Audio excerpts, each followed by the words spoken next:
Hello बच्चों, आइए प्रश्न पढ़ते हैं। प्रश्न में दे रखा है कि निम्न में कौन सी अभिक्रिया संभव है और क्यों। सबसे पहले अभिक्रिया दे रखी है SNO अभिक्रिया कर H2 के साथ SN प्लस H2O बन रहा है। और दूसरी अभिक्रिया दे रखी है CuO H2 के साथ अभिक्रिया कर कॉपर प्लस H2O बन रहा है। तो इस प्रश्न को हल करने के लिए सबसे पहले इसकी मुख्य अवधारणा के बारे में समझते हैं। मुख्य अवधारणा में हम क्या देखेंगे कि हमें सबसे पहले इनकी क्रियाशीलता के बारे में जानना होगा, और वो क्रियाशीलता हम विद्युत रासायनिक श्रेणी से देख पाएंगे।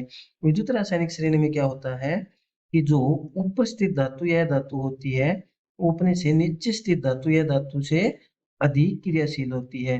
और वो क्या करती है, ऊपर स्थित धातु या धातु अपने से नीचे स्थित धातु या धातु को अभिक्रिया कर विलयन से क्या कर सकती है, प्रतिस्थापित कर सकती है। तो आइए देखते हैं विद्युत रासायनिक श्रेणी में इनका स्थान।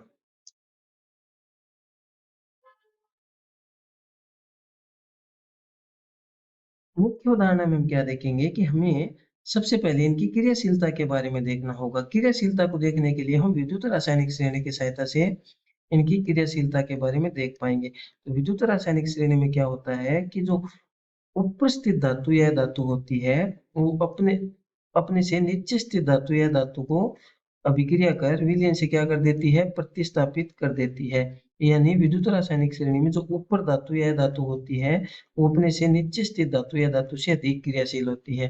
तो इन तीनों में से विद्युत रासायनिक श्रेणी में इनका स्थान देखते हैं। तो इन तीनों में से सबसे ऊपर हमारे पास होता है SN यानी टिन। उसके नीचे स्थित होता है हाइड्रोजन और उसके नीचे स्थित होता है हमारा कॉपर। ये विद्युत रासायनिक श्रेणी में इनका स्थान होता है। अब विद्युत रासायनिक श्रेणी में क्या होता है, जैसे हम ऊपर से नीचे की तरफ जाते हैं तो इनकी क्रियाशीलता कम होती है। यानी ऊपर से नीचे जाने पर विद्युत रासायनिक श्रेणी में क्रियाशीलता कम होती है। तो हमारे पास क्रियाशीलता का क्रम क्या आया इन तीनों में से, इन तीनों की क्रियाशीलता का क्रम आ गया हमारे पास। सबसे ज्यादा क्रियाशील होगा हमारे पास कौन, SN, और उसके बाद H2 और उसके बाद कॉपर। ये हमारे पास इनकी क्रियाशीलता का क्रम आ गया। अब क्या होता है कि हमने देखा था कि विद्युत रासायनिक श्रेणी में जो अधिक क्रियाशील धातु या धातु होती है वो अपने से कम क्रियाशील धातु या धातु को विलयन से प्रतिस्थापित कर देती है। तो सबसे पहले जो अभिक्रिया दे रखी है वो क्या दे रखी है, हमें हमें दे रखी है कि SNO H2 के साथ अभिक्रिया कर SN प्लस H2O बना रहा है। तो क्या हम देखेंगे कि H2 SN को विलयन से प्रतिस्थापित कर सकता है। तो हमने क्या देखा था कि SN ज्यादा क्रियाशील है किससे, H2 से।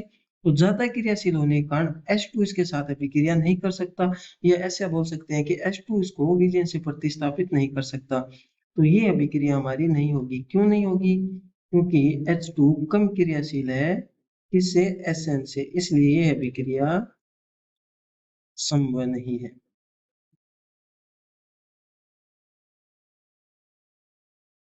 अब हम दूसरी अभिक्रिया बारे में देख लेते हैं 2 नंबर पर। 2 नंबर में हमें क्या दे रखा है, CuO प्लस H2 अभिक्रिया कर क्या बना रहा है, Cu प्लस H2। यानी हाइड्रोजन क्या कर रहा है, कॉपर को प्रतिस्थापित कर रहा है। इसमें हम क्या देखते हैं कि हमारा हाइड्रोजन क्या है, अधिक क्रियाशील है। हमने देखा था विद्युत रासायनिक श्रेणी में हाइड्रोजन अधिक क्रियाशील है किससे, कॉपर से। तो अधिक क्रियाशील होने के कारण ये कॉपर को विलयन से क्या कर देगा, प्रतिस्थापित कर देगा। तो ये अभिक्रिया हमारी संभव हो जाएगी, यानी ये अभिक्रिया संभव है। तो बच्चों हमने मुख्य उदाहरण के आधार पर क्या देखा कि अधिक क्रियाशील धातु या धातु उसके विलयन से कम क्रियाशील धातु या धातु को विस्थापित कर देती है। तो हमारी 2 नंबर की अभिक्रिया क्या होगी, संभव होगी। यानी ये अभिक्रिया हमारी संभव है, पहली वाली अभिक्रिया संभव नहीं है। तो इसी प्रकार बच्चों हमने इस प्रश्न का हल कर लिया है। आशा करता हूँ आपको इसका हल समझ में आया होगा। धन्यवाद।